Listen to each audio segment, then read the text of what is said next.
oceanography is not only limited to studying just water. It tells us about biodiversity. It tells us about evolution. It tells us about climate. It tells us about different type of resources from the ocean. You know it very well कि approximately Earth का 2/3 of the Earth's surface is ocean. Oceanography is the oldest geographical pillar which starts growing. सबसे पुराना pillar था जो grow होना start हुआ. अगर मान लो किसी भी एरिया में किसी भी वाटर में सैलिनिटी अगर ज्यादा है तो वाटर इज हैवी और heavy water will always try to settle down. कोई भी सिलेबस अगर आपको करना है, कोई भी अगर आप सब्जेक्ट पढ़ना चाह रहे हो, गो फॉर पीवाईक्यूज फर्स्ट, क्योंकि उससे इंप्रेशन बनेगा एग्जैक्टली क्या पूछा जाता है. सिर्फ पढ़ने से वो बात नहीं बनेगी जबकि आप पीवाईक्यूज नहीं करोगे. अगर यूपीएससी एग्जाम के लिए नोटिफिकेशन लाए, बच्चा प्रिपेयर ही नहीं करे, एग्जाम का फॉर्म ही ना भरे, क्या एग्जाम करवा ले. UPSC is valuable because students give them importance. Today we are going to discuss about oceanography. अब ओशियनोग्राफी को डिस्कस करना है, उससे पहले हम ओशियनोग्राफी का सिलेबस और ओशियनोग्राफी की पीवाईक्यूज जो हमारी पेडागोजी का पार्ट है उसको देखेंगे. ठीक है. ओशियनोग्राफी के बारे में अगर मैं बात करूं तो ऑब्वियस सी बात है, वर्ड बहुत सिंपली हमें बता रहा है. ओशियंस की डिटेल्स के बारे में अंडरस्टैंड करना is oceanography. Am I right? Studying the details of the ocean is oceanography. Then one important thing,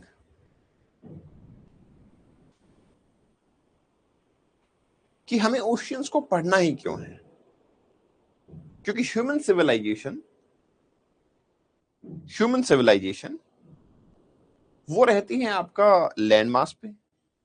Then why we need to take so much tension that we are making a branch of geography and where we are discussing about the oceans, that is oceanography. तो मैं अगर आपको ये बताऊं तो naturally ऐसा बहुत सारे ह्यूमन बीइंग्स ने सोचा. Kusum, I will explain this in the end of the lecture. ऐसा बहुत सारे ह्यूमन बीइंग्स ने सोचा, और जब उन्होंने सोचा तो 80% ओशियन एक्चुअली अनएक्सप्लोर्ड है. इसी वजह से, बिकॉज ऑफ दिस रीजन, क्योंकि ह्यूमन सिविलाइजेशन नहीं रहती है, 80% ocean is unexplored.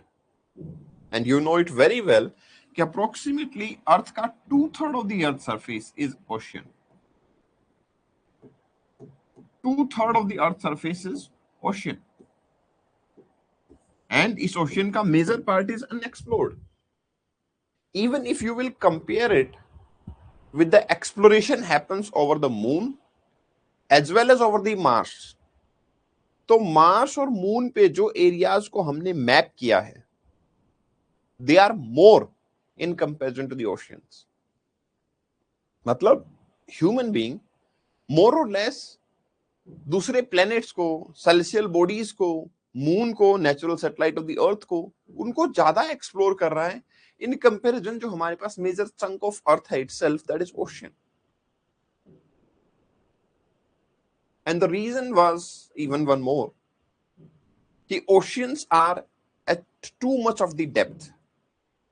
3000 metre to 6000 metre average depth ocean की देखने को मिल जाती है.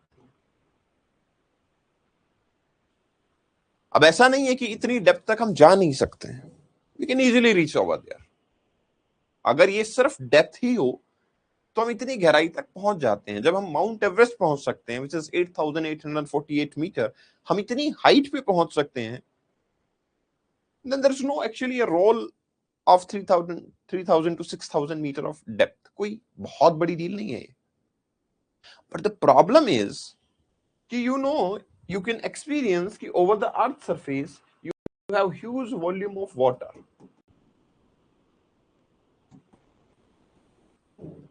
So as soon as you are going over there, yes, Pulkit, extreme pressure you will be experiencing. Extreme pressure you will be experiencing. Extreme pressure, when you will be trying to go down, extreme pressure you will be experiencing. And now this extreme pressure is unbearable actually. Some of the trenches, they are even very deep. This 3,000 to 6,000 part is on an average. It's not something which is very deep, extraordinary. No, it's an average part. But when you are reaching to some of the trenches, they become much deeper, 7,000, 8,000 meter height, depth. That become extremely high pressure. You won't be able to sustain over there. And that's why very less exploration are over the oceans. But the oceanography, it tells us how actually the life evolve over the Earth's surface. The oceanography, it tells us how actually the biodiversity is evolving over the time. Oceanography is not only limited to the ocean, it is even tells us how the climate will be influenced by the oceanography, how wind system will be influenced by the oceanography, how the trade perspective will be influenced by the oceanography, how even a country's geographical positions strategically defined by oceanography. Right? So oceanography is not only limited to studying just water. It tells us about biodiversity. It tells us about evolution. It tells us about climate. It tells us about different type of resources from the ocean. Maybe biotic one, abiotic one. Obviously बात है जब आपके earth surface के continent पे हमें इतने सारे resources मिल जाते हैं जो कि सिर्फ 29% है अर्थ सरफेस का. तो यू कैन इमेजिन कि एक ऐसा एरिया जो कि आपका ओशियन सरफेस है उससे हमें कितने सारे रिसोर्सेज मिलते होंगे. ह्यूज सम ऑफ रिसोर्सेज हमें यहाँ से मिल सकते हैं. अब क्योंकि देखो ये पार्ट आपको अंडरस्टैंड करना है तो फर्स्ट ऑफ ऑल हमें ये पता होना चाहिए हम इसमें क्या क्या पढ़ने वाले हैं और जो क्या क्या पढ़ने वाले हैं उसको हम ये भी देखेंगे कि with respect to the UPSC exactly UPSC क्या डिमांड करता है, क्या पूछता है इस पर्टिकुलर पार्ट से. क्योंकि अगेन आई विल से कि वी विल कंपेयर कि लास्ट 1 डिकेड में किस तरीके के क्वेश्चन पूछे जा रहे थे और उससे ओल्डर टाइम में किस तरीके के क्वेश्चन पूछे जा रहे थे. Because the major confusion is कि सम टाइम वी थिंक कि ये वाले क्वेश्चन ही अब पूछे जा रहे होंगे जो कि पुराने टाइम पे ट्रेंड था लेकिन अब वो खत्म हो चुका है. So we will try to analyse कि न्यू ट्रेंड क्या है. एंड देन नेचुरली हमारे टॉपिक्स को भी जब हमें पीवाईक्यूज पता होंगे, हम एनालिसिस कर ही चुके हैं, तो इंटर रिलेट कर पाएंगे. जब जब हम टॉपिक को पढ़ रहे होंगे अगेन पीवाईक्यूज को उस हिसाब से सोच भी लेंगे. तो ओशियनोग्राफी में एक सबसे पहला जो टॉपिक है, इंपॉर्टेंट है काफी टॉपिक, और वो आता है आपका bottom topography of Atlantic, Indian ocean and the Pacific ocean. And how does this topic comes into the picture? This is an important question. तो देखो क्या हुआ था जब मैं जियोमॉर्फोलॉजी, क्लाइमेटोलॉजी और ओशियनोग्राफी को कंपेयर करता हूं तो I get to know oceanography is the oldest geographical pillar which starts growing. सबसे पुराना पिलर था जो ग्रो होना स्टार्ट हुआ. क्यों था पुराना? Earlier human were just imagine कि यार एक जैसे ओशियन कुछ वैसा ही है जैसे आपका स्विमिंग पूल होता है, ऐसा हमारा मानना था कि एक स्विमिंग पूल पे फ्लैट सरफेस है और इसके अंदर हमने पानी भर के रख दिया है, यही क्या है आपका ओशियन है, ऐसा लोगों का मानना था इन देयर सराउंडिंग. बट धीरे धीरे क्या हुआ, जब सबमरीन्स की डिस्कवरी हुई, ठीक है, व्हेन सबमरीन्स वर डिस्कवर्ड, तो जब सबमरीन्स की डिस्कवरी हुई एट दैट टाइम जो लोग सबमरीन में बैठ के नीचे गए, ओशियन की डेप्थ तक पहुंचे, उनको काम तो ये दिया गया था कि when the enemy nation will attack on us, it will be your prime duty to attack them back. But ऐसा हुआ नहीं क्योंकि उनको बहुत कम्युनिकेशन प्रॉब्लम्स आई थी. एक कंट्री अपने बेसिकली सबमरीन्स के कम्युनिकेशन में बड़ी सारे कॉम्प्लिकेशंस फेस कर रहा था. But those people who went there in the submarines at the depth, they feel कि यार it's not a swimming pool. Ocean surface को जब आप देखोगे तो ओशियन सरफेस स्विमिंग पूल नहीं है. इंस्टेड ऑफ दैट जितने आपके डाइवर्स लैंडफॉर्म्स जैसे रिवर, वैली, माउंटेन, प्लेटू, ये सब जो आप लैंड सरफेस पे देख रहे हो, उससे कहीं ज्यादा डाइवर्सिटी, ह्यूज डाइवर्सिटी आपको कहां मिलती है? ओशन बॉटम पे। मतलब जो लैंडफॉर्म्स आप यहां देख रहे हो, उन लैंडफॉर्म से कहीं ज्यादा डाइवर्स लैंडफॉर्म आपको ओशन बॉटम पे मिलते हैं, और बस वहां से एक्सपीडिशन शुरू होते हैं। इवन 1860s का जो टाइम था, 1870s का जो टाइम था, उस टाइम पे भी ओशियोनोग्राफी के अंदर एक उछाल आया। This is the time of 1900 जब हमने बॉटम टोपोग्राफी के ओशियंस की स्टडी करना शुरू किया, इस टॉपिक के बारे में कि अटलांटिक की बॉटम टोपोग्राफी कैसी है, पैसिफिक की बॉटम टोपोग्राफी कैसी है, इंडियन ओशियन के बॉटम टोपोग्राफी में क्या है। ये सब चीजें मैं बात कर रहा हूं 1900 के बाद हमारे पास ये आना शुरू हुआ, क्योंकि उससे पहले सबमरीन्स डिस्कवर्ड नहीं हुए थे। लेकिन 1860s 70s में oceans were becoming important. Reason behind this was expeditions, जैसे कि challenger expedition. Somebody is trying to identify new routes for the trade. Somebody is trying to identify new lands for the trade. Somebody was trying to explore even India's presence, है ना? ये सब चीजें चल रही थी, ऑल्दो इंडिया की presence बहुत पहले आइडेंटिफाई हो चुकी थी। But what I am saying कि यहाँ पे हम ये कह सकते हैं कि ये एक्सपीडिशन ट्रेड को लेके काफी ज्यादा चल रहे थे, क्योंकि ट्रेड में सबसे इंपॉर्टेंट होता है शॉर्टेस्ट रूट को आइडेंटिफाई करना। अगर आप एक छोटा रूट आइडेंटिफाई कर पा रहे हो, then nothing will be more than that, इससे ऊपर कुछ हो ही नहीं सकता। So people were trying to identify the best route possible. अब बेस्ट रूट जो होंगे उसके ऊपर नेचुरली आपको ओशियंस के वेव का मूवमेंट, ओशियन में पानी किस किस तरीके से मूव करता है, वो सब आपको आइडेंटिफाई करना पड़ेगा। तो यहाँ एक टॉपिक आता है जिसमें कहते हैं ओशियन वाटर मूवमेंट। जो वेव है, करंट है और टाइड्स हैं, this is actually the ocean water movement. Waves, currents and tides, they are ocean water movement. ठीक है? तो ओशियन वाटर मूवमेंट का एक्सपीडिशन वहां आइडियली चल रहा था। तो पहले ये टॉपिक आइडेंटिफाई हुआ एंड वी फेल्ट दैट कि इससे अलावा ओशियन को हमें पढ़ने की जरूरत नहीं है। But later on when some more discoveries happens, तो हमारे पास ये आया कि बॉटम टोपोग्राफी को पढ़ो। इसका एक और भी कारण बताता हूं मैं आपको। I think you had heard about Bermuda triangle. Anybody know something about Bermuda triangle? क्या है ये, आप बता सकते हैं कोई? Magnetic field, okay. Anything else?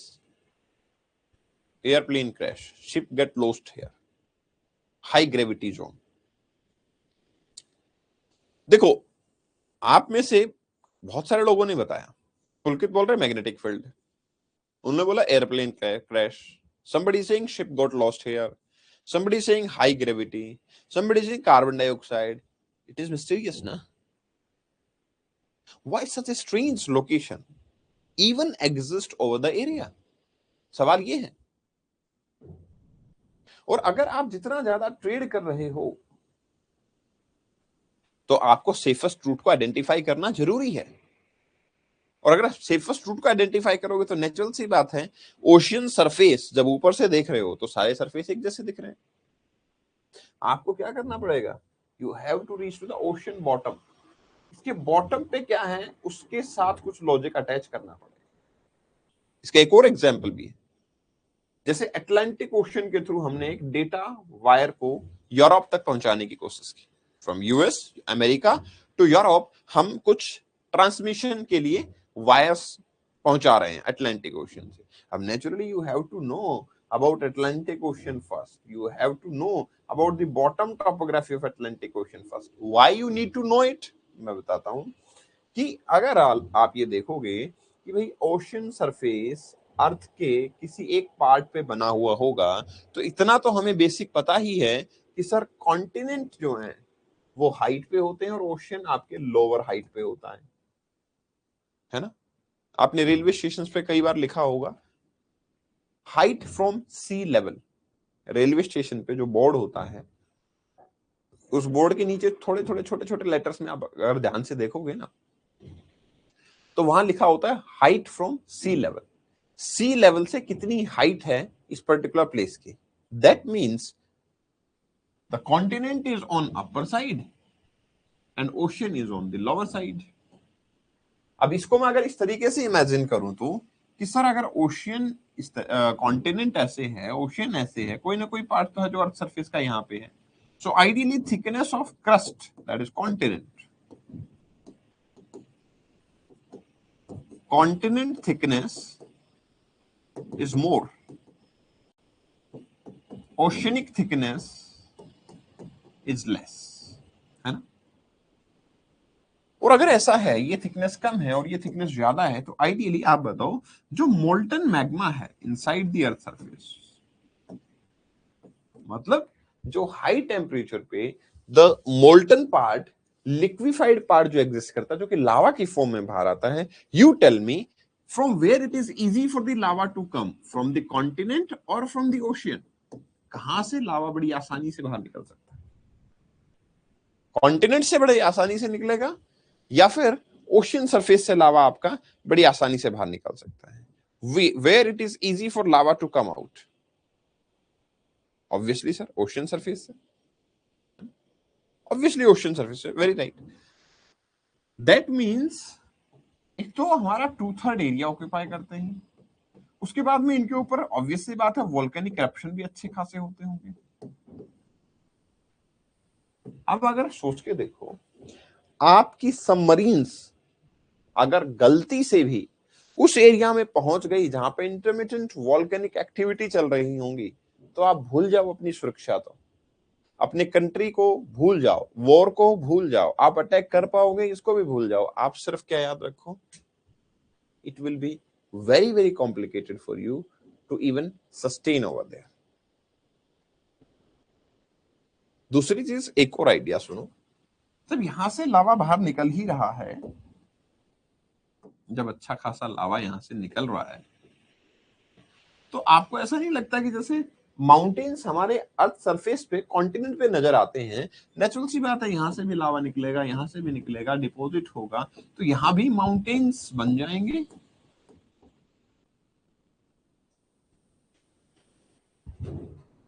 जब लावा निकलेगा इस तरीके से, तो नेचुरल सी बात है यहां पे भी माउंटेन्स बन जाएंगे।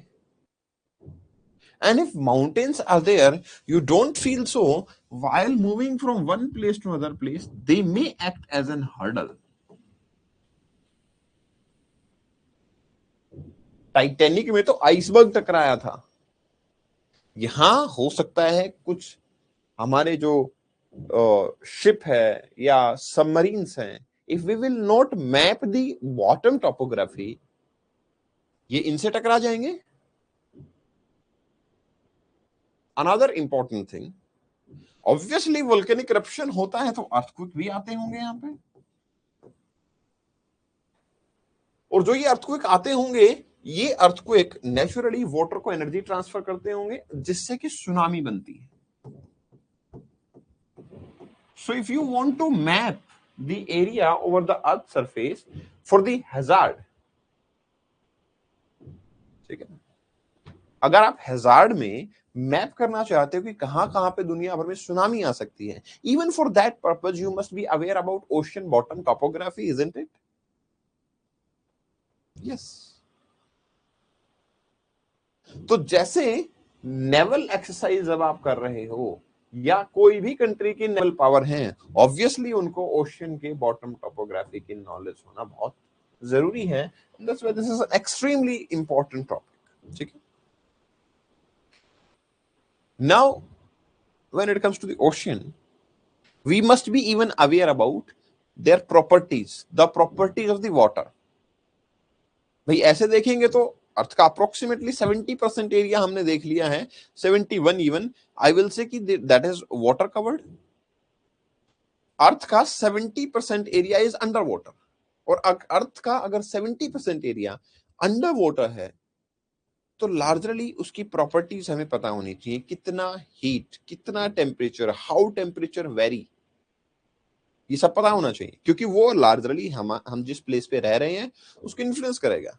आप एक छोटा सा एग्जांपल देखो, आर यू ऑब्जर्विंग, कल 2 दिन से एक न्यूज आपको बहुत ज्यादा देखने को मिल रही है कि दुनिया के 20 टॉप मोस्ट हॉटेस्ट कंट्रीज में, हॉटेस्ट सिटीज में इंडिया की सारी सिटीज है। 20 मोस्ट हॉटेस्ट सिटीज अगर मैं बात करता हूं, उसमें सारी की सारी इंडिया की सिटीज है। टॉप 100 में देखोगे तो पहले 20 तो इंडिया से ही। तो अगर सिर्फ कंक्रीट जंगल से, मतलब एक सिटी बनाने से, सीमेंट फ्लोर यूज करने से अगर इतना टेम्परेचर चेंज हो सकता है, तो क्या ओशियन के इतने वास्ट सरफेस टेम्परेचर को इन्फ्लुएंस नहीं करते होंगे? बिल्कुल करते होंगे। तो क्या हमें नीड नहीं है यहां के टेम्परेचर को जानने की? Second thing, why the world is actually fighting for water. हमारे पास तो बहुत सारा पानी ओशन सरफेस में ऑलरेडी है, बट जो पानी हमारे पास ओशन सरफेस में एक्चुअली है, that water is saline in nature. उसमें बहुत सारा सॉल्ट है, और अगर सॉल्ट है तो we must be aware about the salt. How much salinity is there in the ocean, what is the exact temperature of the ocean. जैसे मैं अगर आपसे पूछूं, मैं आपको कुछ वाटर बॉडी देता हूं, रेड सी, अरेबियन सी, मेडिटेरेनियन सी, कैस्पियन सी, ठीक है। एक तो मैं एग्जांपल दे रहा हूं तो आप अपने मैप पे लोकेट करोगे उसका। व्हाट डू यू थिंक, इन सब का, इन सब सी का, इन सब वाटर, और may be Atlantic ocean, may be Indian ocean, do you think in सब ओशंस की सैलिनिटी सेम ही होगी? सबका वाटर सैलाइन है, वो मैं एग्री कर रहा हूं, बट डू यू थिंक भी सेम होगी? एग्जैक्ट जो सैलिनिटी है, कि जैसे मान लो अगर इसकी 33 पार्ट्स पर 1000 है, 33 पीपीटी है पार्ट्स पर 1000, तो क्या सभी की सैलिनिटी सेम होगी? No, there are lot many factors जिसके ऊपर सैलिनिटी डिपेंड करती है। इवन जैसे मैं आपको एग्जांपल देता हूं, अगर हम अरेबियन सी वर्सेस अपने बे ऑफ बंगाल को ही कंपेयर कर लें, अगर हम Arabian Sea versus Bay of Bengal को ही कंपेयर कर लें, तो भी काफी सारे डिफरेंसेस आपको मिल जाएंगे। कैसे डिफरेंसेस मिलेंगे? सी, अरेबियन सी में देयर आर लेस रिवर, बहुत, बे ऑफ बंगाल में more rivers are there, and river brings fresh water. River क्या लेके आती है? फ्रेश वाटर लेके आती है। तो रिवर अगर फ्रेश वाटर ला रही है तो नेचुरल सी बात है यहाँ की सैलिनिटी कम होगी और यहाँ की सैलिनिटी काफी ज्यादा होगी, क्योंकि फ्रेश वाटर कम ऐड हो रहा है।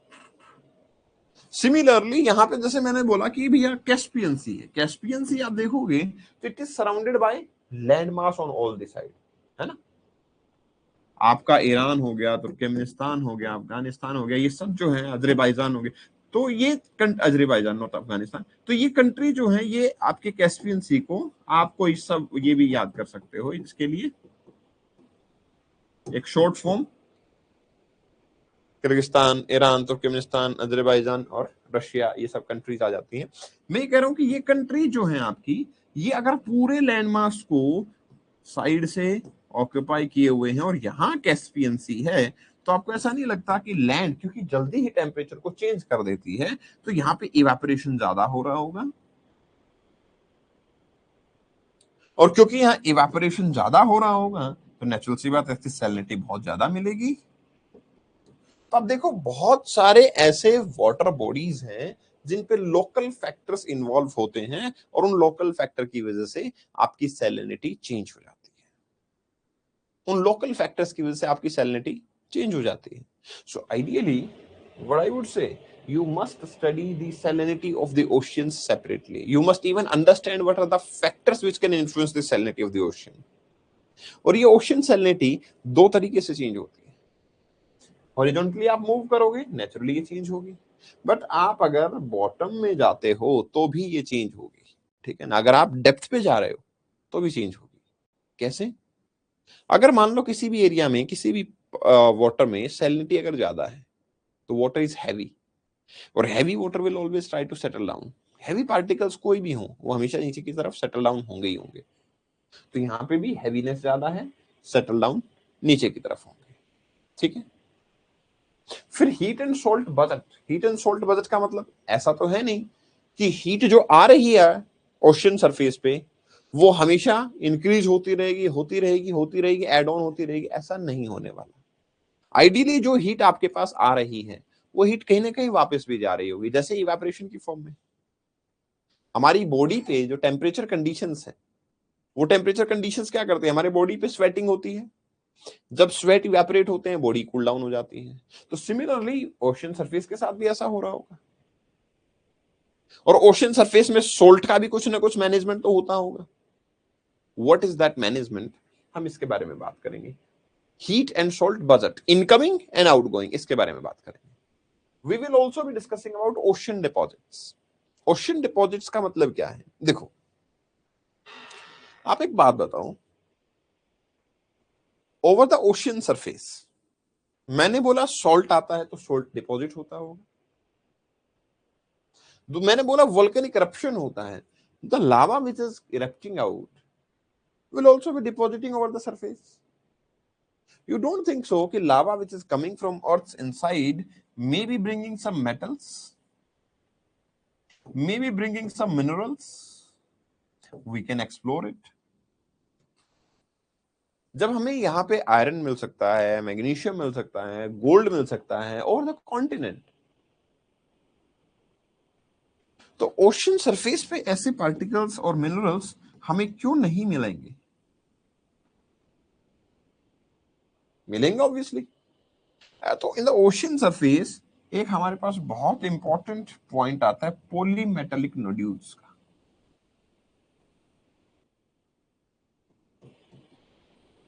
Polymetallic nodules. What does these polymetallic nodules are all about? Polymetallic nodules are actually the small metallic pieces having different types of metal. Manganese भी होगा, आयरन भी होगा, गोल्ड भी होगा।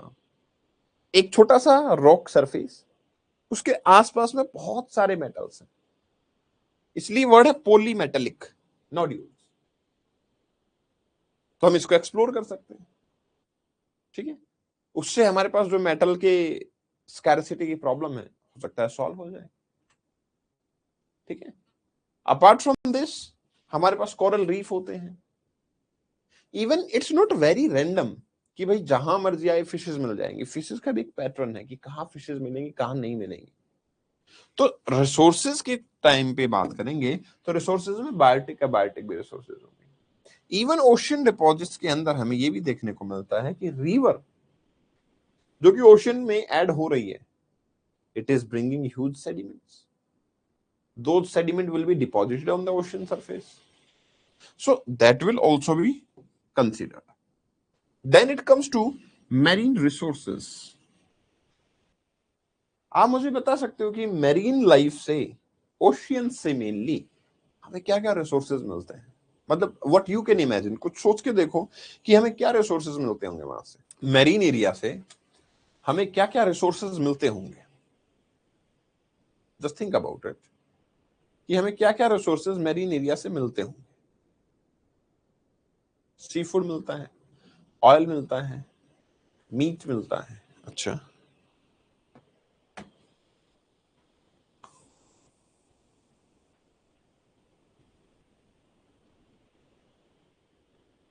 टाइडल एनर्जी मिलती है, नेचुरल गैस मिलता है,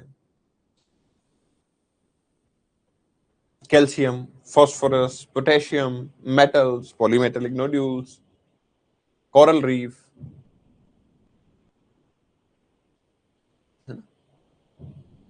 तो मतलब आइडियली हमें बहुत सारे रिसोर्सेज यहां से मिल सकते हैं अगर हम केयरफुली उसको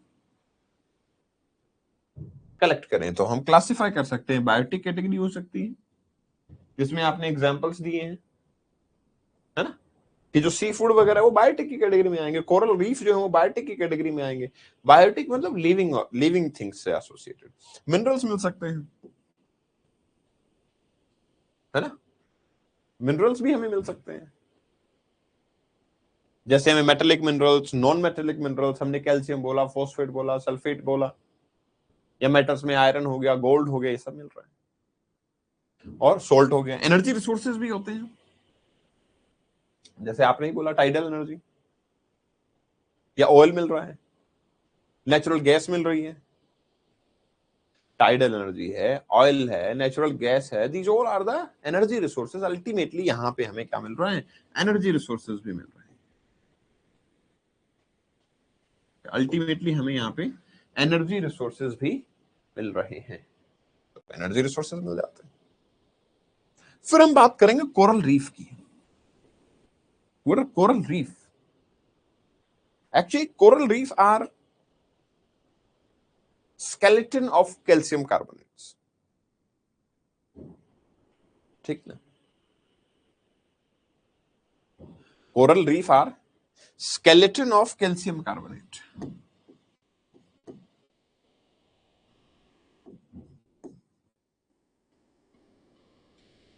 और इनके ऊपर एल्गी होती है, स्केलेटन से स्केलेटन पे एल्गी होती है। ये कुछ वैसा ही जैसे ह्यूमन का एक स्केलेटन होगा, स्केलेटन के ऊपर सेल्स हैं। अब व्हाट वुड यू से, हमारी सेल्स लिविंग है या हमारा स्केलेटन लिविंग है? सर ऑब्वियस सी बात है, दोनों ही जो सेल हैं और जो स्केलेटन है हमारा, वो रिलेशन में है। इसको बोलते हैं सिम्बायोटिक रिलेशन। दोनों को एक दूसरे से कुछ ना कुछ नीड है जो फुलफिल हो रही है, ठीक है ना। दोनों की एक दूसरे से कुछ ना कुछ नीड है जो फुलफिल हो रही है, ठीक है।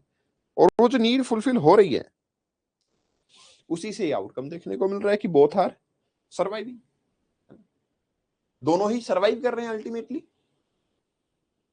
तो ये ऐसा ही यहां पे होता है कोरल रीफ में। मैं आपको थोड़ा बताता हूँ सिम्बायोटिक रिलेशन क्या होता है, पहले उसको समझो, उसके बाद समझेंगे एग्जैक्टली क्या होंगे। वैसे तो टॉपिक में हम पढ़ेंगे सिम्बायोटिक रिलेशन क्या होता है। जैसे मैं लेता हूं, आप एक स्टूडेंट, ठीक है ना, एंड यूपीएससी, ठीक है, student and UPSC are in symbiotic relation with each other. What does it mean? ठीक है ना, what does it mean? Yes Pulkit, they are living organisms, ठीक है ना। जैसे स्टूडेंट प्रिपेयर करता है, फॉर्म भरता है, तो यूपीएससी एग्जाम करवा पाती है। M I right?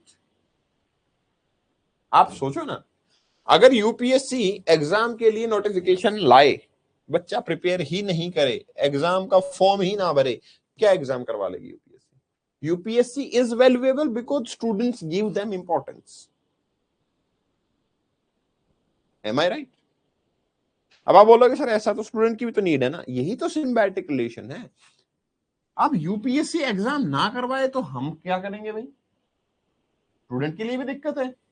तो ये एक सिम्बायोटिक रिलेशन होता है जिसमें both are dependent on each other, both are dependent on each other. This is symbiotic relation. The relation between you and me is also symbiotic in nature. I am teaching you geography. आप मुझसे पढ़ोगे ही नहीं, to whom I will teach? And if nobody is going to teach you, from whom you will be studying? It's symbiotic relation, है ना? उस symbiotic relation में ही हम अपनी क्वालिटी को एनहांस करने की कोशिश करते हैं, उसको पुश करने की कोशिश करते हैं। सो मोर और less there are symbiotic relations. अब यहां सिम्बायोटिक कौन होता है? यहां एक एल्गी होती है जिसका नाम है जूजेंथला, ठीक है। और यहां होते हैं कोरल्स। कोरल्स होते हैं कैल्शियम कार्बोनेट के स्केलेटन्स, ठीक है। जूजेंथला है एक एल्गी। अब समस्या क्या है? Corals can't do photosynthesis. Corals अपना खाना नहीं बना सकते, ठीक है। अब ये फोटोसिंथेसिस नहीं कर सकते, मतलब ये अपना फूड खुद से प्रिपेयर नहीं कर सकते. The algae zooxanthellae, it can do photosynthesis and it can prepare its own food. ये खुद का फूड प्रिपेयर कर सकती है. बट ये एल्गी को कोई प्लेस चाहिए टू गेट सेटल्ड, है ना, मतलब स्केलेटन चाहिए.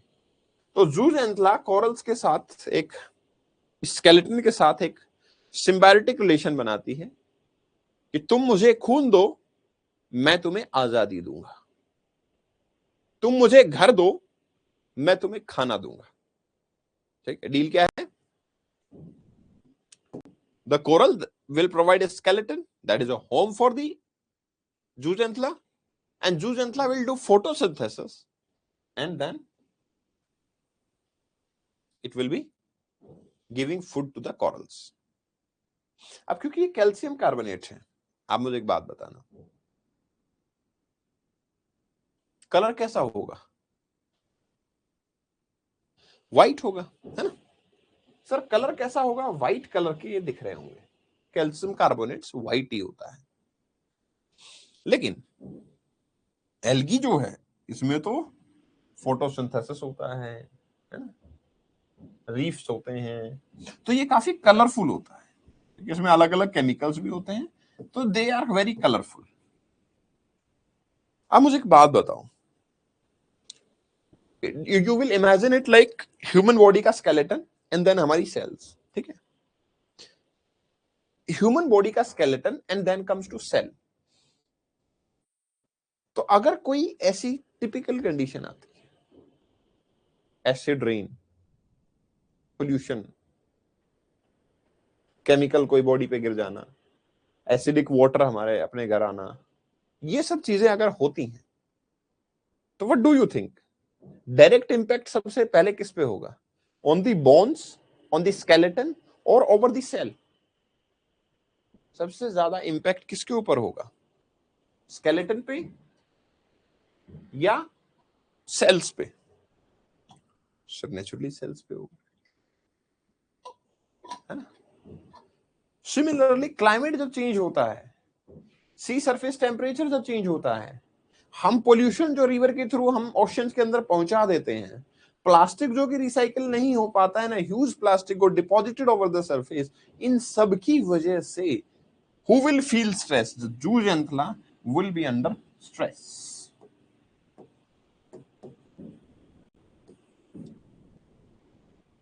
If they will be under stress, then what will happen? आप बताओ, जैसे जैसे हमारी एज बढ़ती चली जाती है, हमारी सेल्स के अंदर जो प्रोटीन की एब्जॉर्प्शन कैपेसिटी थी वो खत्म हो जाती है. What the cell starts doing? The cell stop making bond with the bones, skeleton.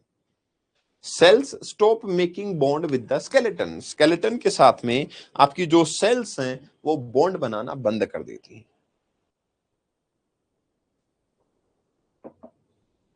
Skeleton के साथ आपकी जो सेल्स हैं वो बॉन्ड बनाना बंद कर देती है.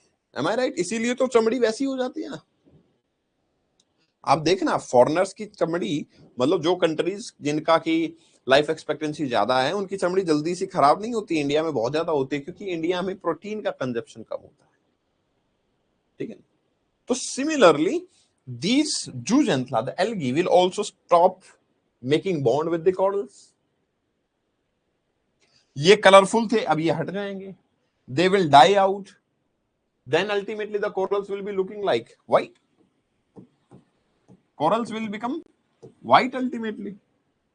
जब आपकी algae गायब हो गई है, which was providing you color, ultimately the corals becomes white. This phenomena is known as coral bleaching. Bleaching होती है ना, coloration. तो हम ये भी डिस्कस करेंगे कि what are corals, what are reef, what is Great Barrier Reef, and how the coral got bleached. Coral bleaching क्या होती है, under what factor, what circumstances, what is happening because of climate change, ये सब चीजें हम discuss करेंगे. Right? Then it comes to sea level change. This, I would say, if you will ask me the most important topic, I would say this is actually the most important topic. sea level change is actually the most important topic of oceanography.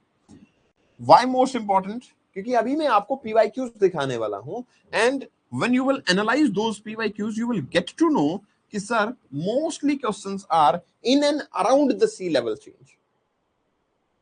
कि what will be happening with the landforms when sea level is changing? What will be happening with the biodiversity in the ocean when sea level is changing? How the climate change is influencing the sea level change? Are you getting it? This is actually a very, very current dimension that we will be discussing. And UPSC is largely focusing on it. अगर आप इस तरीके से deeply syllabus को analyse नहीं करते तो you will never get to know कि एक्चुअली हमें कहां क्या पढ़ना है. And until you will not be able to know कि मुझे पढ़ना क्या है, तो आप उसको इमेज नहीं बना पाओगे. Then comes law of the sea and marine pollution. The law of the sea first. See, अभी मैंने बोला कि हमें बहुत सारे मिनरल्स मिल सकते हैं, बहुत सारे इकोनॉमिकल डेवलपमेंट हमारे हो सकते हैं, बहुत सारे एनर्जी रिसोर्सेज हमें ओशन से मिल सकते हैं. If it is the case, then any country can explore the resources anywhere over the ocean surface in the world. कोई तो बाउंडेशंस होंगी. Like, is it of the kind कि there is an Indian Ocean, so it is owned by India and India can explore anything, anywhere? No, we can't do so. There are certain rules and regulations defined. Even every country have their own boundaries. That's why many times you had heard कि एक ship जो है वो India की boundary में enter कर रहा था. ईरान और यूएस वर्सेस इजराइल जैसे वॉर शुरू हुआ था, इन दैट आपने सुना होगा कि एक नेवल एक्सरसाइज हमने कंडक्ट की थी. जब ईरान का शिप नेवल एक्सरसाइज के बाद बाहर जा रहा था, तो इंडियन टेरिटरी से बाहर जाने के बाद यूएस ने उस पर अटैक किया और उसको खत्म कर दिया. राइट? वो इंडियन टेरिटरी तक अटैक नहीं कर सकता. अगर करता तो इट वाज कंसिडर्ड कि it is attack on India. It's a kind of war with India. मतलब ये हुआ कि there are certain boundaries, very well defined boundaries. Very well defined boundaries. So those very well defined boundaries will be mentioned in law of the sea. कितनी boundary है? हाँ, जैसे आपने EEZ लिखा हो, exclusive economic zone, exclusive economic zone. तो ऐसा बहुत सारे हमारे पास जोन होते हैं जिसमें अलग अलग बाउंड्रीज डिफाइन होती हैं. Some are at 200 nautical miles, some are at 1200 nautical miles. That we will be discussing कि एग्जैक्टली कौन सी बाउंड्री कहां तक एक्सटेंडेड है, और वहां एक्सटेंशन जब है तो मेरे क्या राइट्स हैं उन बाउंड्रीज तक. Every boundary doesn't possess the same rights. Somewhere we will be having very strategical right, somewhere it will be treated like the soil of India itself. Somewhere it will be like economical rights we have, but we doesn't have any other rights, right? So that we will be discussing as per the law of sea. And then ultimately, the most applied type is named as marine pollution. इसके impact, sources, क्या हमारे पास ऐसे provisions हैं जिनके through हम बात कर सकते हैं, marine pollution को हम solve कर सकते हैं. These are the things that we are going to discuss. अब आपने देखो ये देखा कि यार ये इस टाइप के जो हैं टॉपिक हैं. अब टॉपिक के साथ साथ में we will see the questions. What kind of questions were asked by UPSC in last over 1 decade or so, कि हमें आइडिया हो कि हमें किस माइंडसेट से एक टॉपिक को पढ़ना है, किस माइंडसेट से प्रिपेयर करना है. And even you will be having idea कि how you will be connecting your dots of current affair with the syllabus. ठीक है, और कितना इंपॉर्टेंट होगा वो, इसके लिए हम PYQs को देखेंगे. ठीक है ना. They will be the guiding lamp actually. PYQs are the best guiding lamp. If you are not going through the PYQs, then you are doing nothing actually, I will say. कोई भी syllabus अगर आपको करना है, कोई भी अगर आप सब्जेक्ट पढ़ना चाह रहे हो, गो फॉर PYQs फर्स्ट, क्योंकि उससे इंप्रेशन बनेगा एग्जैक्टली क्या पूछा जाता है. सिर्फ पढ़ने से वो बात नहीं बनेगी जबकि आप PYQs नहीं करोगे. तो हम 2025 से ही शुरू करते हैं. 2025 में क्वेश्चन था, what is deep sea mining. ठीक है, what are the potential benefit and risk associated with it. ठीक है, ये पूछा गया है आपका कि डीप सी माइनिंग क्या होता है, what are the potential benefit and risk associated with it. Naturally आपको ले जाके अपने सिलेबस से कनेक्ट करना है कि सिलेबस का कौन सा पार्ट होगा। एवरीबडी नोज माइनिंग मतलब resource exploration. Mining means resource exploration. Mining का मतलब क्या होता है? माइनिंग का सिंपल सा मतलब होता है रिसोर्स एक्सप्लोरेशन, कि हम किसी एरिया के अंदर रिसोर्सेज को एक्सप्लोर कर रहे हैं, वो हमारे पास कहलाता है mining. Perfectly fine. What are the potential benefit and risk associated, लेकिन माइनिंग में इन्होंने बोला deep sea mining. Deep sea mining का मतलब है कि ओशन की बहुत गहराइयों में जाके भी आप वहां माइनिंग कर रहे हो। तो नेचुरल सी बात है, कुछ फायदे भी होंगे, कुछ नुकसान भी होगा। ठीक है, आपको वो देखना है। अब इसके लिए बहुत रेलेवेंट होगा कि क्वेश्चन से क्या समझ में आया। It is very much relevant कि यू मस्ट बी अवेयर कि at what depth, what kind of boundaries, what kind of exploration, what kind of possibilities we do have, and as we are going deeper and deeper over the over the ocean surface, then हमारे पास क्या क्या outcomes होती चली जाती हैं, क्या deep जाने पे हमारे पास सच में रिसोर्सेज ज्यादा मिलते हैं। So that will be covered under deep sea mining. What are the fundamental differences among ocean waves, ocean current and tides? ये तो एग्जैक्टली हमारे सिलेबस की बिल्कुल लाइन ही थी कि जो ओशन वाटर है आपका, आइडियली वो मूव करता है, और जब ओशन वाटर मूव करता है तो it moves either in the form of ocean current or ocean waves or ocean tides. So we will be analyzing what is the fundamental difference between ocean current, waves and tides, and naturally they will be having some different type of motion. That's why we are naming them differently. Next question, with suitable sketch elaborate the bottom topography of Indian Ocean. आपको sketch बनाना है, but you have to tell us what is there in the bottom topography of Indian Ocean. Just try to imagine आप क्या लिखोगे इस bottom topography में। Obviously आप यही बताओगे कि इस प्लेसेस के ऊपर कोई रिजेस होंगी, यहाँ पे वोल्केनिक एक्टिविटी ज्यादा होंगी, हियर आर द प्लेसेस जहां पे सी माउंट्स मतलब माउंटेन रेंजेस टाइप के कुछ दिख रहे होंगे। ये सब चीजें आपको इंडियन ओशन की भी प्रिपेयर करनी है, अटलांटिक की भी प्रिपेयर करनी है, पैसिफिक भी प्रिपेयर करना है। 15-16 के आसपास में अगर बोलूं तो उस टाइम पे यूपीएससी अल्टरनेट क्वेश्चन पूछता था ये वाला, या तो इंडियन ओशन पे पूछा इस साल, अगले साल अटलांटिक पे पूछेगा, फिर पैसिफिक पे पूछेगा। और ये क्वेश्चन बहुत ज्यादा आता था, बड़े लंबे टाइम के बाद में ये वापस 2024 में देखने को मिला था। But ideally I will not से कि ये क्वेश्चन अब उतना ज्यादा इंपॉर्टेंट है। क्यों नहीं है उसका कारण मैं बताता हूं। आप पीवाईक्यूज को एनालाइज अगर करोगे तो आपको एक चीज नजर आएगी कि now UPSC is more focusing on applied type of knowledge.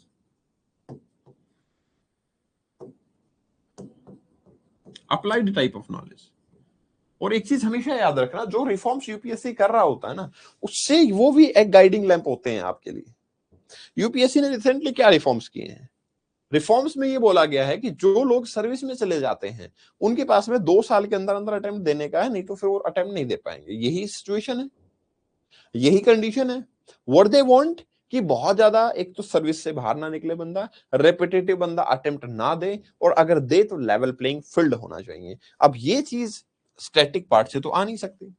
Just imagine a person is preparing from last 4 years and every time he is or she is studying the bottom topography of Indian Ocean, Atlantic Ocean, Pacific Ocean, obviously it is not going to change in a year. एक साल में वो बदल नहीं जाएगी। लेकिन जब आप अप्लाइड टाइप देखते हो, जब आप ये देखते हो कि डीप सी माइनिंग का पोटेंशियल बेनिफिट और रिस्क एसोसिएशंस क्या हैं, तो ये अप्लाइड नॉलेज है कि आपके पास जो ज्ञान है उसको आपने अप्लाई किया एंड फिर आपको आउटकम्स को देखा। तो ज्यादा क्वेश्चन अब इस बेस पे आते हैं।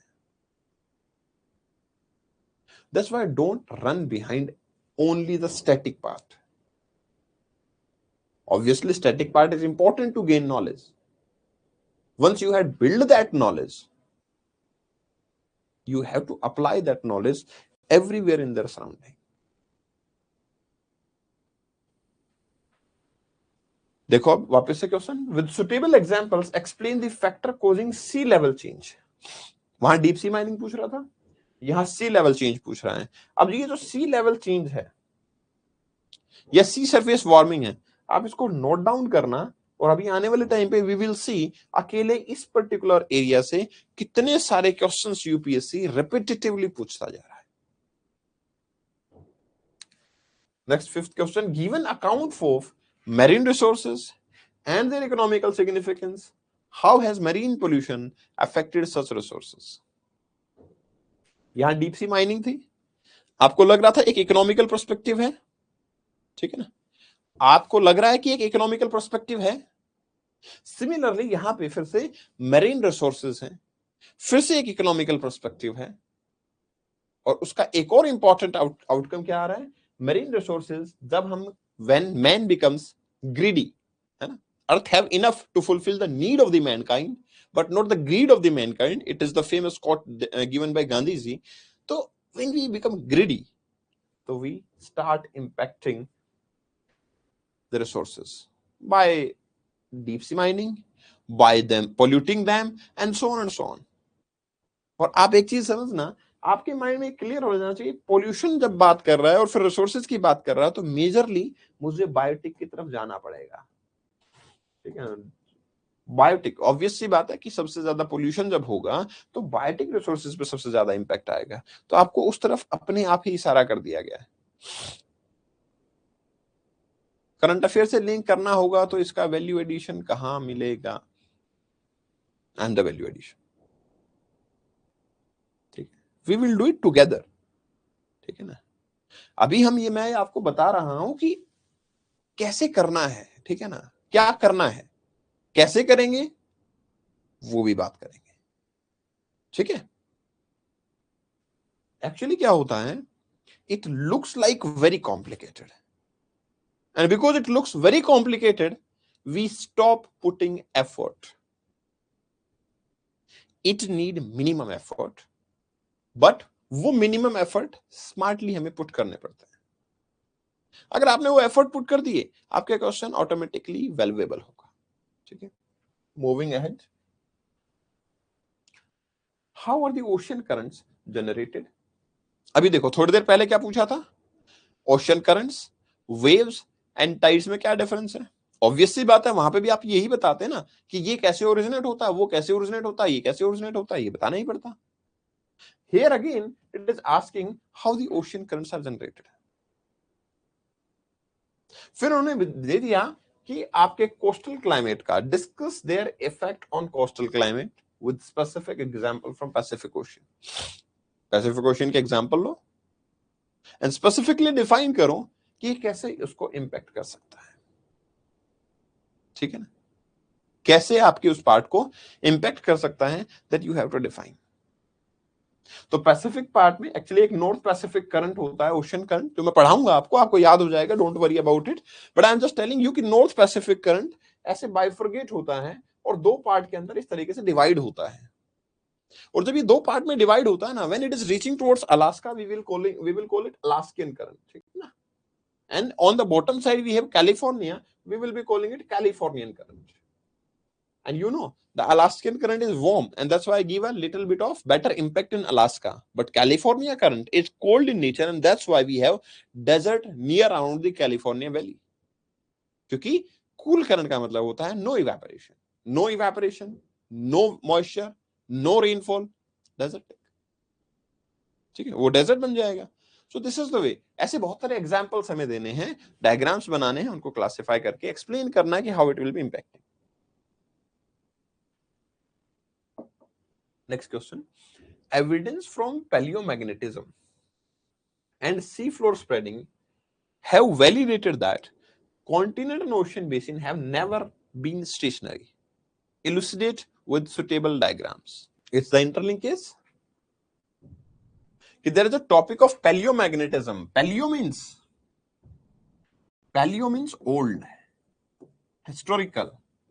पढ़ते हो ना आप, पैलियोलिथिक, लिथिक का मीन्स स्टोन एंड पैलियोलिथिक का मतलब हिस्टोरिकल स्टोन एज। यस, तो जब पैलियोलिथिक में आप अटैच कर सकते हो तो पैलियोमैग्नेटिज्म का मतलब क्या होगा? Old magnetic property possessed by the rocks of the ocean surface. Old magnetic property possessed by the rocks of the ocean surface and sea floor spreading. You have to interrelate and then you have to explain. They proves the continent and the ocean basins are never been stationary. And we know it very well. हम जानते तो हैं, हमें बस prove करने, इलुसिडेट करना है हमें इसको. भाई स्टेशनरी नहीं है तभी तो अर्थक्वेक आते हैं. स्टेशनरी नहीं है तभी तो माउंटेन रेंजेस फॉर्म होते हैं. स्टेशनरी नहीं है, दैट्स व्हाई हमारे पास वोल्केनिक इरप्शन होता है. So ideally these all eruptions, volcanic eruption, mountain ranges, earthquake, these all, tsunami, even these all phenomena are happening because the surface is not stationary, it is movable. ठीक है. ये बहुत ही अलग level का question पूछा था. इसमें क्या बोला? What is ocean wrenching? बहुत अच्छी चीज सीखने को भी मिलेगी इसके. What is ocean wrenching? How aqua cowboys related to such activities? ठीक है ना. काउबॉय कौन होता है सर? काउबॉय वो होते हैं जो घोड़े पे घूमते रहते हैं और बहुत सारे अपने एनिमल्स को इधर से उधर अपने ग्रासलैंड्स में घुमाते हैं. मेजरली उनके लिए वो वर्ड काउबॉय यूज किया गया था. लेकिन little fashioned aqua cowboy, obviously it is just a fashion word for fisherman. ठीक है ना. Just referring to fishermen. How are the fishermen related to such activities? Or those people who are exploring something in the ocean. Exactly. ठीक है ना. तो what is ocean wrenching? और इससे कैसे आपके फिशरमैन जो है एसोसिएटेड है? Obviously, we will be discussing about ocean wrenching, deep sea ocean mining. अब देखो ये somewhat this question is interrelated with. आपको ऐसा नहीं लग रहा है this is a repetitive pattern? What is, change the word deep sea mining with what is ocean wrenching? What are the potential benefit and risk associated? How are the aqua cowboys related to the such activities? अगर ये associated हैं तो हम यही बताएंगे ना इनको फायदा क्या होगा, इनका नुकसान क्या होगा. लार्जली हम ओशन रेंचिंग से हाउ दे आर रिलेटेड में क्या बताएंगे, हम इससे बेनिफिट्स क्या होंगे, हमारे रिस्क क्या एसोसिएटेड हैं. It is just a change of the language but the trend is exactly same. ठीक है. And almost the question is same. And that's why PYQs are better to analyze, better to market. These are strategically repeating itself. है ना. ये जो part है आपके वो repeat कर रहे हैं अपने आप को. So that will be analyzed. Next question. The rise of surface temperature brings severe consequences. Elaborate the potential changes and threats associated with it in the world.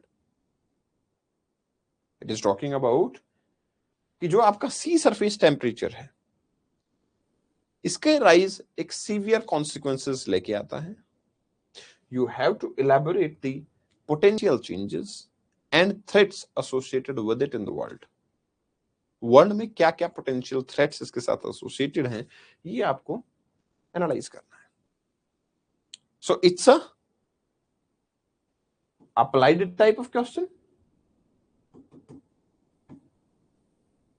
Obviously it needs some case studies, obviously it needs some diagram and the parameters. Yeah, definitely mega एलिनो बिल्कुल सही है. वो आ सकता है यहाँ पे, आपको करना चाहिए उसको कवर. सो केस स्टडीज के थ्रू आप इसको बड़ा ब्रीफली एक्सप्लेन कर दोगे. Getting it? Very nice. Next question. What is the relationship between ocean currents and global surface wind system? आपको ऐसा नहीं लग रहा ये जो क्वेश्चन है इसका ही ये एक ब्रॉड क्वेश्चन था. Explain with example how does the gyres of the northern hemisphere differ from the gyres of the southern hemisphere? मतलब आइडियली पूछ रहे हैं कि ओशियन करंट्स और ग्लोबल विंड सिस्टम कैसे इंटररिलेट करते हैं, कैसे नॉर्थ और साउथ के जायर्स अलग अलग है। जायर्स मैं बताऊंगा, इट्स राउंडेड मोशन, बट वो हम डिस्कस कर लेंगे। बट आपको ऐसा नहीं लगता कि ये वाला क्वेश्चन का थोड़ा सा एक डीप साइड अगर मैं चला जाऊंगा, थोड़ी सी अगर मैं डीप साइड अगर चला जाऊं, तो ये क्वेश्चन भी सेम ही है लगभग। देयर इट इज आस्किंग कि how it is going to influence, यहां पे है how are the ocean current generated, discuss their effect of the coastal climate with reference to the Pacific ocean. यहां पे लार्जर लेवल पे Pacific ocean के ऊपर impact पूछ लिया, वहां ये पूछा गया है कि ग्लोबल विंड सिस्टम पे क्या इंपैक्ट होगा। इवन आप यहां भी ग्लोबल विंड सिस्टम को तो एक्सप्लेन करोगे ही ना कि कैसे इन्फ्लुएंस हो सकता है। ऑलमोस्ट क्या है, सिमिलैरिटी नजर आ रही है, ठीक है।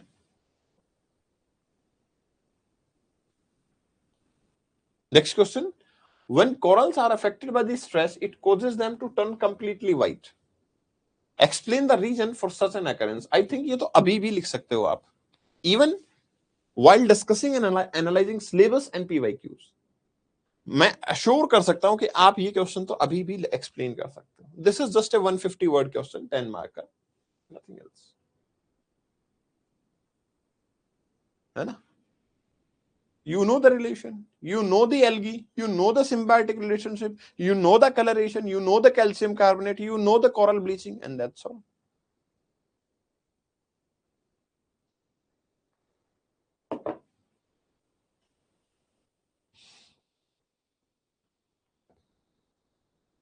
अब देखो कैसे ये तरीका लगाया जाता है कि कौन सा क्वेश्चन रिपीट हो सकता है। आप मुझे बताना, जिस बंदे ने पीवाईक्यूज किए हैं उसने ये क्वेश्चन किया, maritime security is being neglected, indicate the major challenges and suggest solutions in the context of the law of sea। ये 2021 में क्वेश्चन पूछा गया था। Looking at the Iran Israel US war, looking at the way USA attacked on the naval ship which just went out of the Indian boundaries, looking at the Strait of Hormuz criticality, you don't think so whoever will be making question for geography optional will try to repeat somewhat such type of question in 2026 as well। मतलब क्या आप ये सोच पा रहे हो?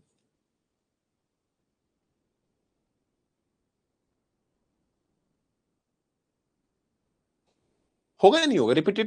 Repetition की possibility यहां पे कितनी ज्यादा है? So it's not of the kind की इट्स अनप्रिडिक्टिव, पता ही नहीं होगा आउटकम्स क्या होंगी, ऐसा नहीं होने वाला। इट इज हाईली प्रिडिक्टिव, आप बता सकते हो, आपको पता हो जाएगा कि एक्चुअली क्या आउटकम्स यहां पे होने वाली है और किस टाइप का क्वेश्चन इस टाइम पे आ सकता है। Sea surface temperature is becoming very high, तो आपको ऐसा नहीं लगता कि यहां पे what is the relationship between ocean current and sea surface temperature?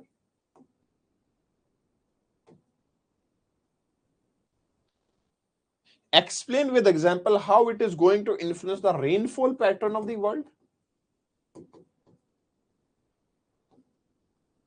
एक ये क्वेश्चन, एंड दूसरा maritime security is being neglected, how we can protect it with respect to the law of sea, second question.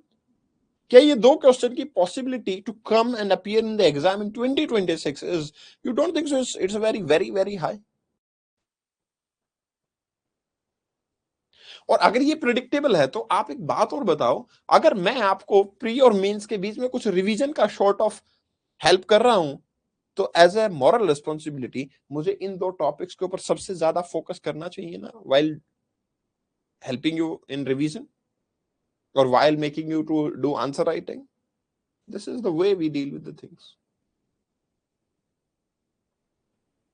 अब जैसे last year आपको Indian bottom topography पूछा था, वैसे 2021 में give a detailed account of the bottom topography of Pacific ocean.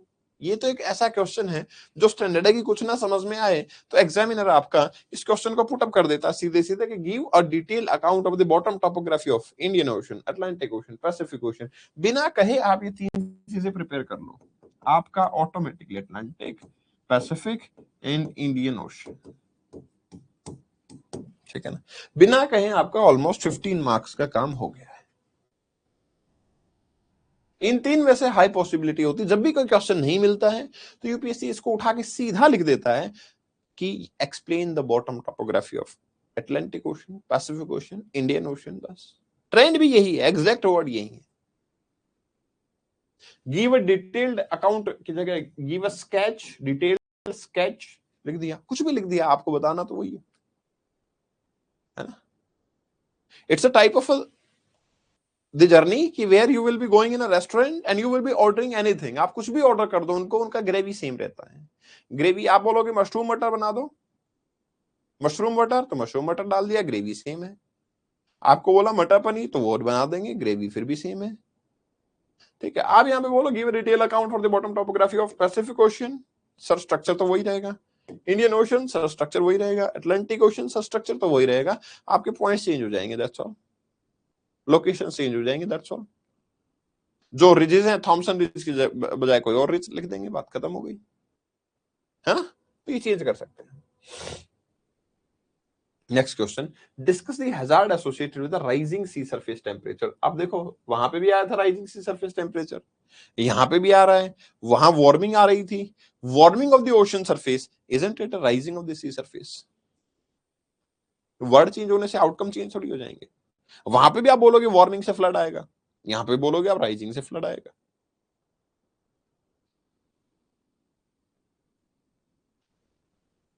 एक context में आपको पूछा था अभी थोड़ी देर पहले ही कि पैसिफिक ओशन के करंट के रेस्पेक्ट में एक्सप्लेन करो कि वेदर पैटर्न कैसे होगा। यहाँ पे पूछा गया explain the current of the North Atlantic and their significant role in climate of the western Europe, ठीक है ना। यहीं यहीं पे क्वेश्चन पूछा गया था आपसे कि नॉर्दर्न और सदर्न हेमिस्फीयर में डिफरेंसेस क्या है ओशन करंट के रेस्पेक्ट में। यहां पे क्वेश्चन पूछा गया था कि ओशन करंट कैसे जनरेट होते हैं, पैसिफिक के ओशन करंट का इंपैक्ट क्या होता है कोस्टल क्लाइमेट पे। सेम ही क्वेश्चन की थीम है और यहां क्वेश्चन पूछा गया explain the current in the North Atlantic ocean and their significant role in the climate of the western Europe. This is the larger level of outcomes. थोड़ी देर पहले आपसे पूछा गया था कि corals becomes white, what is the process behind it, explain. उसको word को चेंज करके फिर बोल दिया discuss the concept of coral bleaching. आप बताओ क्या coral bleaching and whitening of corals क्या दो अलग अलग क्वेश्चन हो गए हैं क्या? The same question is getting repeated.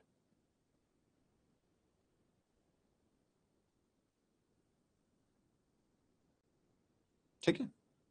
Next question, marine resources are economically very significant, discuss citing the suitable examples। Marine resources economically बहुत ज्यादा सिग्निफिकेंट है, दिस इज वन पार्ट। वहां पे पूछा गया था आपसे कि जब हम ओशियन से माइनिंग करते हैं what are benefit and threat associated. तो what are benefit and threat associated वो क्वेश्चन आपको दे दिया था 15 मार्कर में। ये क्वेश्चन आपको दिया marine resources economically very significant, discuss citing suitable example 10 marker में। आपको ऐसा नहीं लगता कि सेम क्वेश्चन में बस नेगेटिव वाला पॉइंट हटा दिया है, ये पूछा गया है कि इकोनॉमिकली बेनिफिशियल होगा, कैसे होगा बताओ एग्जांपल्स के साथ।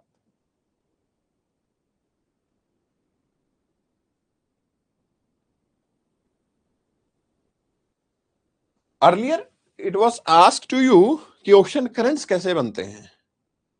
हमारे पास तीन टाइप के मोशन होते हैं, ocean current, ocean waves and ocean tides.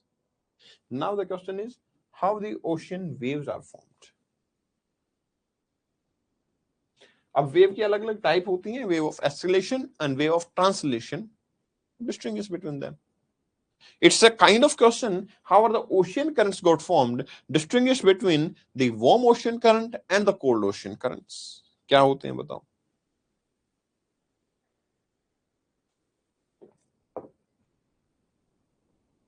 है ना, distinguish between the warm ocean current and the cold ocean current, उनके बीच में आपको डिफरेंसेस निकालने हैं, that's all.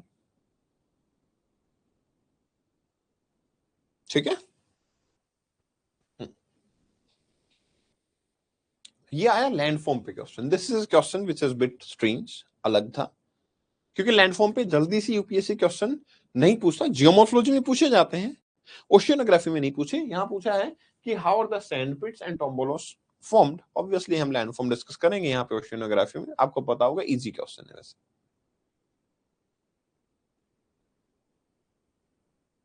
Sir, it shows that PYQ themes are extremely most important. Yes, extremely important. मैं आपको simple strategy में बोलूं, अगर just do the syllabus and do the PYQs, आपका 90% work is done. Just do the PYQs, just do the previous year questions, and just do the syllabus, and that's all. 90% your things are sorted. What are 10%? वो भी हम discuss कर लेंगे, क्योंकि 250 से 280, 260 से 290 या 270 से 300 कैसे पहुंचेंगे, उसमें एक 10% एफर्ट हमारा है। Describe the potential marine energy resources with reference to their benefit, harvestability, and environmental impact. Again, पहले क्वेश्चन पूछा था कि मैरीन रिसोर्सेज, उनके इंपैक्ट, उसको हटा के क्या करना है, अब आपके मैरीन एनर्जी की रिसोर्सेज के थोड़ा सा नैरो डाउन करके हम एनर्जी पे आ गए हैं स्पेसिफिकली। ठीक है, we just narrowed it.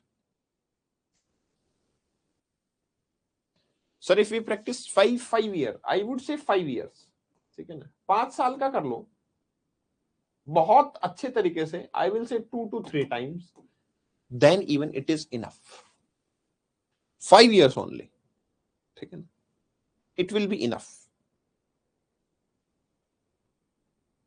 Okay, अभी आप थोड़ी देर ना डाउट रोको, अभी मैं आपको टाइम दूंगा, then we will be discussing what are the doubts, whatever you want to ask, है ना। लिख लो इसको कहीं पे, एक बार इसको एनालाइज कर लेते हैं, and then whatever the doubt you want to ask, you will be asking it later on ना। Next is describe the causes and consequences of sea level change. It is the most repetitive question. If you are not aware about sea level change, इसके consequences, इसके outcomes को अगर आप नहीं देख रहे हो, then you are doing blunder with yourself and your preparation. You are just playing. आप खुद देखो ना, sea level change, how many times they are repeating the sea level change. There are only 2 words, sea level change versus warming of the ocean. Sea level change versus warming of the ocean. This is completely repetitive. इन दोनों चीजों को बार बार repeat कर रहा है। अब ये question आपका कब से, 2018 में भी यही पूछ रहा था, 20 में भी यही पूछा था, 22 में पूछा, 23 में और 24 में पूछ लिया। मतलब how many time they are repeating it. But सवाल यहां पे ये आता है कि जब यूपीएससी रिपीट कर रहा है ना, actually they are extremely important, वो बहुत जरूरी है थीम्स। अब एलनीनो, लानीनो, हीटिंग, वार्मिंग, यही तो प्रॉब्लम है। Global warming is the critical problem. अब जैसे वहां पे आपको ओशन बॉटम टोपोग्राफी पूछा था, अटलांटिक ओशन की, इंडियन ओशन की, ऐसी पूछा है पैसिफिक ओशन फ्लोर। बताओ, डिस्क्राइब करो configuration of the Pacific ocean floor.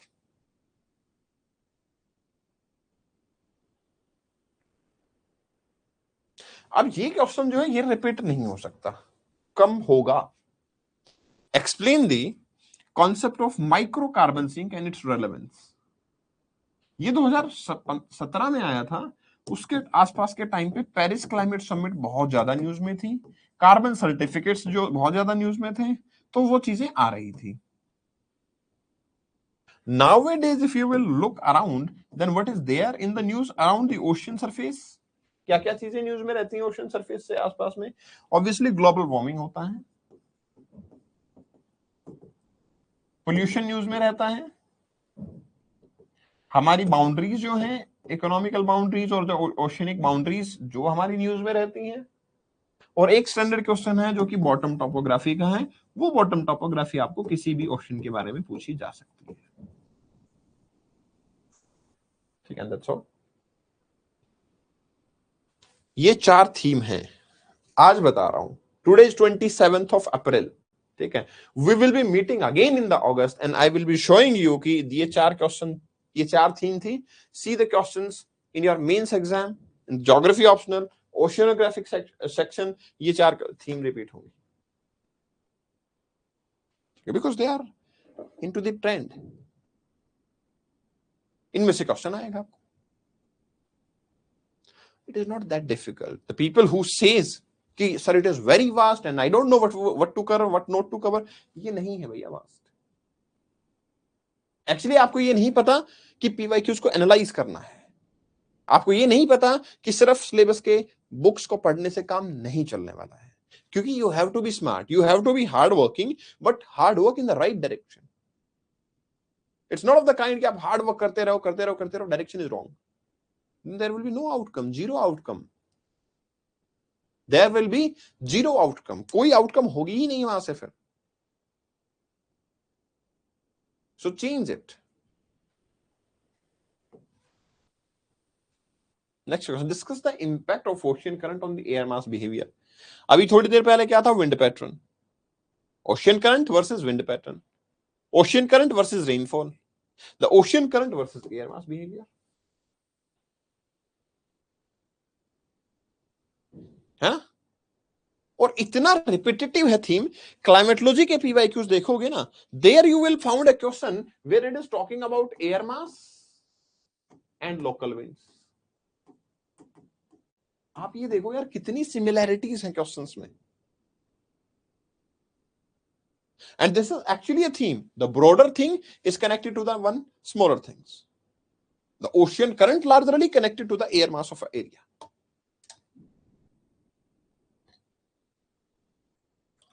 But ये एनालिसिस आपका तब होगा जब आप मल्टीपल टाइम उस पीवाईक्यूज को पढ़ोगे। ऐसा नहीं होगा एक बार देखा और आपके कोई थीम माइंड में आ जाएगी, नहीं, वो बार बार जब आप पढ़ते रहोगे तो वो क्वेश्चन आपके माइंड में रहेगा कि हाँ, ऐसा ही क्वेश्चन वहां क्लाइमेटोलॉजी में पूछ सकता है, आपका ओशियोनोग्राफी में ऐसा आ रहा है, जियोमोर्फोलॉजी में ऐसे आ रहे हैं, तो आप उसको कनेक्ट कर पाओ।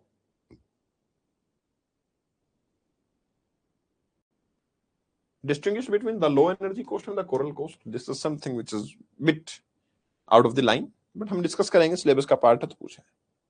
Bring out the various ecological problems associated with the exploitation and uses of ocean and their resources. Isn't it about deep sea trawling? Isn't it about ocean wrenching?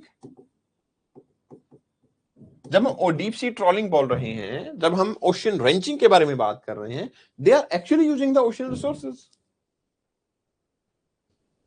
Bring out the various ecological problems associated with the exploitation and uses of the oceans and their resources. They're almost again same. They are again almost same. Word change कर दिया, outcomes थोड़ी सी बदल दी, बस हो गया। Discuss the relationship between the wind and the current is best seen in the Indian Ocean. ठीक है, ये बोला relationship between wind and the current is best seen in the Indian Ocean. Justify. ये कुछ वैसा ही नहीं है जैसे आपसे पूछा गया था कि पैसिफिक ओशन में ओशन करंट कैसे क्लाइमेट को इन्फ्लुएंस कर रहा है, जिसमें मैंने अलास्का का भी जस्ट एग्जांपल दिया, कैलिफोर्निया एंड अलास्का। अब उसी को उठा के आपको क्या कर दिया गया, इंडियन ओशन में पूछ दिया गया। Obviously you will be just explaining it in the way of monsoon system. You will be telling them कि जब साउथ वेस्ट मॉनसून आती है तो करंट भी इस डायरेक्शन में जाते हैं, और जब नॉर्थ ईस्ट मॉनसून आती है तो ओशन करंट भी ऐसे ही फ्लो करते हैं। The monsoon and the ocean current. और नेचुरल सी बात है, monsoon is best defined in the Indian ocean only, so आप इसको एक्सप्लेन कर ही दोगे। Got it? Discuss the maritime zone. Answer पे दिमाग ही नहीं लगाया कि भैया आपके यहाँ टॉपिक है लॉ ऑफ द सी। हाँ, टॉपिक है लॉ ऑफ द सी, तो बस इसको एक्सप्लेन कर दो, मैरीटाइम जोन ही एक्सप्लेन कर दो, खत्म करो। Here is an important question. Describe the characteristics of different types of pelagic deposits. तो हम ओशियन डिपॉजिट्स पढ़ेंगे, उन ओशियन डिपॉजिट्स के अंदर हम बायोटिक, पेलेजिक, डेप्थ के हिसाब से डिपॉजिट्स पढ़ेंगे। जब डेप्थ के हिसाब से डिपॉजिट पढ़ते हैं तो ऑब्वियस सी बात है, सबसे बड़ा उनके साइज में डिफरेंस होता है। The heavier and the bulky part, ठीक है, the heavier and the bulky particles are at the bottom, lighter particle will be at the top. So ऐसे question, give an account for the recent observation on the coral bleaching with reference to the Clive Wilkins report. Obviously जब भी current में कोई भी report आएगी तो आपका outcome आएगा. अब आप एक चीज देख रहे हो, हाँ जैसे यहाँ पे बोला पुलकित ने, new questions are easy. New questions are easy, you know why? क्योंकि इस टाइम की जो न्यूज है 2017-16 उस टाइम पे तो 15 में आपने थोड़ी सोचा था कि यूपीएससी देना भी है आपको. 2014 वो टाइम है जहां पे ईरा सिंगल जी टॉपर हुआ करती थी. आई थिंक 2014 ही था वो टाइम, हमारा टाइम था वो. आप लोगों को ये इजी इसलिए नहीं लग रहा है क्योंकि आप एक आगे आने वाले पार्ट में, यहाँ पे ट्रेंड टोटली बदल चुका है. क्योंकि देखो कितना स्टैटिक क्वेश्चन पूछ रहा है, डिफाइन मैरीटाइम जोन. आप क्वेश्चन का कैरेक्टर देखो ना यार, describe the characteristics of the different pelagic deposits. You don't think so? सीधे सीधे एक एक वर्ड उठा के, pelagic deposits, maritime zones, wind and current, सीधे सीधे स्टैटिक पार्ट से क्वेश्चन उठाए जा रहे थे. और वही क्वेश्चंस अगर आप यहां आ रहे हो, जब आप रिसेंट ईयर्स के अंदर उठा के देख रहे हो, तो they are interrelating, they are more analytical in nature. And when question are asked in analytical nature, interrelations are there, obviously you will be preparing yourself accordingly. आप उस हिसाब से अपने आप को प्रिपेयर करोगे, और जब आप उसी हिसाब से प्रिपेयर करोगे तो आपको ये क्वेश्चंस आसान लगे. These questions actually making a level playing field with the people who are repeating their attempt and even the people who are freshly appearing. क्योंकि आपको नए तरीके से सोचना है, आपको नए न्यूज को इंटररिलेट करना है, नए आर्टिकल्स को इंटररिलेट करना है, और बस उसी के हिसाब से इवॉल्व करना है अपने आप को. Got it? And that's why I am saying कि आपने पूछा 5 से 7 साल, 5 साल, 5 इयर्स के आप पीवाईक्यूज करो, आपको ट्रेंड समझ में आ जाएगा. एंड देन वही थीम्स के हिसाब से अपने आप को प्रिपेयर कर लो. ठीक है? जितना आप पुराने में चले जाओगे ना, actually trend he out of the context हो जाएगा वो. जैसे एक बात बताता हूं मैं, पहले एक एलिमिनेशन टेक्निक हुआ करती थी प्रीलिम्स एग्जाम में कि 1 and 2, 2 and 3, 4 and 5, एंड ठीक है उसमें से ये नहीं आ रहा, वो नहीं आ रहा, कट गया ऑप्शन. एलिमिनेशन को ही एलिमिनेट कर दिया गया है. अभी कोई एलिमिनेशन टेक्निक काम नहीं करती है खास तरीके से. यूपीएससी मेक श्योर कि एलिमिनेशन एलिमिनेट हो गया है, वो काम ना कर पाए. This is the way they works. यही मेथोडोलॉजी है जिसके थ्रू ये काम कर रहे हैं, कर रहे हैं तो बस ठीक है. आपको भी अपने आप को उसी हिसाब से इवॉल्व करना है. तो here focus is more on interrelation, the focus is more on diagrams, the focus is more on strategic parts. ठीक है? अब मैं आपको बहुत पुराने क्वेश्चंस दिखाता हूं, अब वो देखना वो कितने ही स्ट्रेंज क्वेश्चन लगेंगे आपको. Let me show you very very old questions. ये देखो 88, 89, ठीक है ना? इस टाइम के क्वेश्चंस देखो. क्या क्वेश्चन पूछा जा रहा था? Right a short note on coral reef in about 200 words. The question is itself saying write a short note on coral reef in about 200 words. Write a short note on the ocean's bottom relief in about 200 words. Discuss the theories of formation of coral reef proposed by Daly, Darwin and Davies. आप देख रहे हो कितने flat और कितने monotonous type के question पूछे जा रहे थे. ठीक है ना? Discuss the physiographic curve of the hypsometric के बारे में पूछा गया है. Representing the major physiographic unit of the oceans and the comment on the permanency. है परमानेंट है, नहीं है, इवॉल्व होंगे, कैसे करेगा? Write a short note on food from the sea. Give a reason account for the distribution of salinity in the oceans and the partially enclosed sea.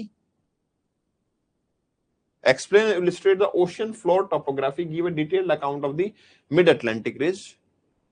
Very flat question. Straight forward. जो पढ़ा है पूछ लिया, कोई relation नहीं, कोई इंटररिलेशन नहीं. But that was the time of 1996, 95. कुछ लोग तो पैदा ही नहीं हुए होंगे, कुछ लोग क्या बहुत सारे लोग होंगे क्लास में जो इस टाइम पे पैदा ही नहीं हुए हैं. जिस टाइम के क्वेश्चंस की बात कर रहे हैं हम, अब उस टाइम पे क्या कुछ टेक्नोलॉजिकल एडवांसमेंट, कोई पढ़ाने वाला, कोचिंग फैसिलिटी कुछ नहीं था. तो यूपीएससी अपने हिसाब से क्वेश्चंस पूछ रहे थे.